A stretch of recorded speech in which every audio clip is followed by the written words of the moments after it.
गोड़ लागते नहीं रउआ सबके बहुत बहुत स्वागत बा रउआ सबके आपन भोजपुरी कुकिंग चैनल अंजोरिया में। हम हई हेमलता। ए चैनल पर हर तरह के वेज रेसिपी डाले के कोशिश कइल जाई। कुछ बिना लहसुनो प्याज के डालल जाई, कुछ बच्चन के ध्यान में रख के, कुछ बड़ आदमी के ध्यान में रख के, कुछ तनी देसी तरह के, कुछ तनी विदेशी तरह के डाले के कोशिश कइल जाए। वैसे तो ए चैनल के मकसद हमरा रउआ सबके सिखावे के नहीं खे, काहे कि हम जानत तनी कि बिहार में हर घर में लोग बहुते बढ़िया खाना बनावेला। हमरा तो कुछ ना आवेला, हम कुछ नहीं सिखा सकत। बाकी बस ये एगो सोच रहुए कि बिहार में न रहते हुए भी अपना भोजपुरी समाज खातिर हम का कर सकतानी, कुछ अपना बिहार खातिर कर सकतानी का।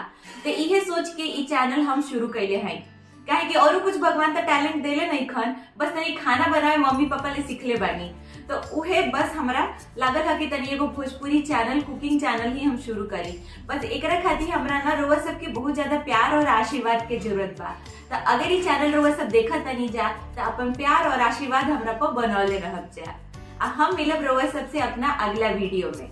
बहुत बहुत धन्यवाद।